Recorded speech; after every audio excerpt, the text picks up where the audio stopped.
When I was poor, everywhere I went, flip the price tag. What's it cost? What's it cost? What's it cost? What's it cost? I was constantly negotiating the price for everything in my life. You do that when you come from a place of scarcity, of being poor. And as Martin Luther King said, take the first step in faith. You don't have to see the whole staircase. Just take the first step. You've just got to believe that you can learn. How many of us can possess the eagle attitude? What makes an eagle so magnificent? Is it the courage? Is it the demeanor? Is it the strength?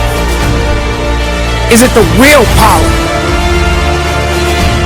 He told the guy, he said, when you want to succeed as bad as you want to breathe, then you'll be successful.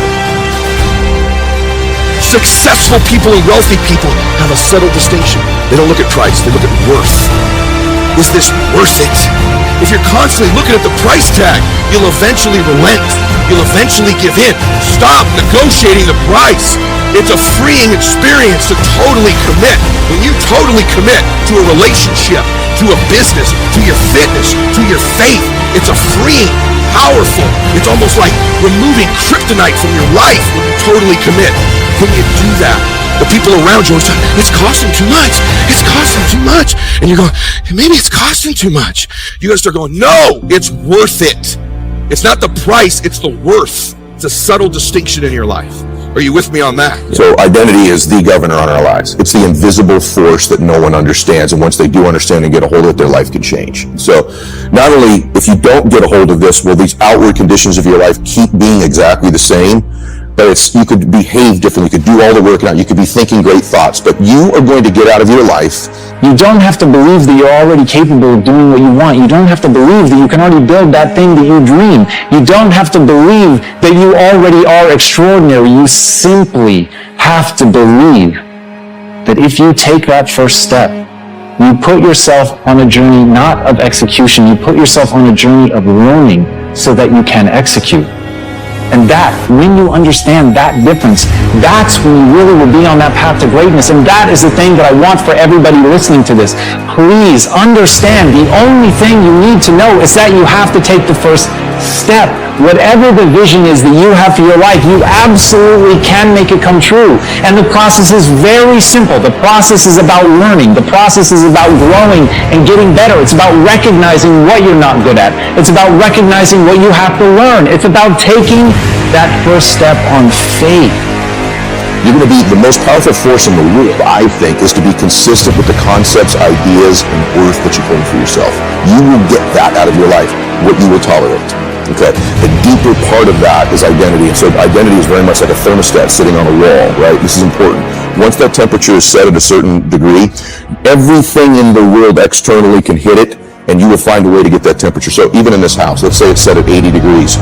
If we opened up all the doors and cold air, just the worst things in life, the blizzard of life came in, the thermostat will kick the heater on and it will regulate this room back to 80 degrees. The reverse is also true.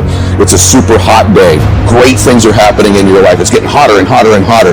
If you're at 80 degrees, that internal thermostat will find a way over a window of time to cool your life right back down to 80 degrees again. So the key, the secret key, is to be able to shift that identity. 90, 100, 120. So some of the ways, strategies to do that are very simple. One is let's just say financially, you're a 200 degreer and I'm an 80 degreer. If I'm in your proximity over and over and over and over again, you will heat my identity up somewhere in between mine and yours to 150 degrees. Same in fitness, same in everything. On faith that you can get better, not on faith that you're great. On faith that you can become the greatest of all time. And once you have that faith, once you know that simply being a human being puts you in this rare category of creature that can get better through pressure, through pain, through difficulty, through failure, those are the things that are going to be the building blocks of your success. But in order to begin on that road, in order to have your first glorious failure, you must first take that first step. So please, don't waste your time being motivated or inspired. Spend every second of your time moving forward. That's how you're going to get where you want to go. As Daniel Pink said, people fail to achieve mastery not because they aren't talented, but because they aren't disciplined.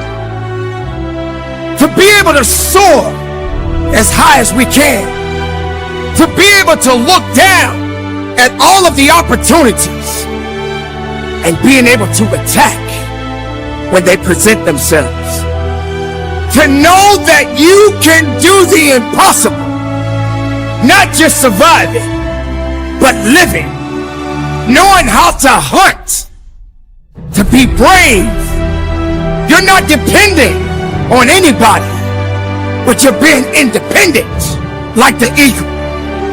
You got to get up, you got to fly, you got to soar, you got to be that eagle. There are some things in life that you'll never experience, you'll never receive, that you will never obtain until you believe. Believe in you and believe in your dreams. So dream big and dream beyond your wildest imagination. Number one, I want to make sure you catch it. Number one, you have to believe that it can be you, right? And I'm not talking to everybody in the room. Some of y'all, you got enough confidence for me and you good. But somebody in the room, you don't have that type of confidence. I need you to do me a quick favor. I need, for those of you who are like, ET, tonight is my night. When I walk out of here, I'm going to be different. How many of you be honest in the room? Raise your hand. ET, I'm going to be honest.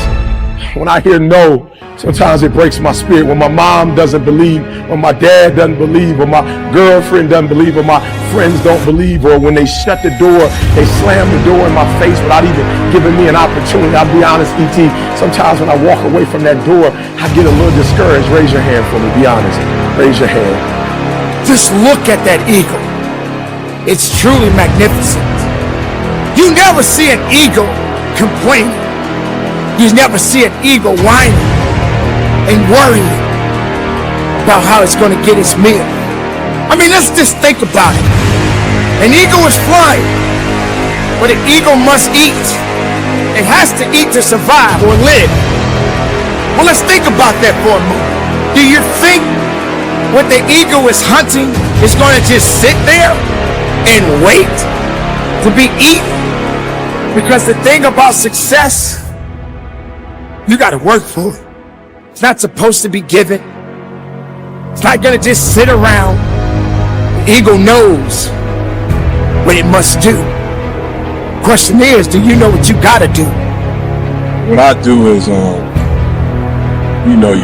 in that I study people all the time because I know that I deal with salespeople or people who are in the sales industry.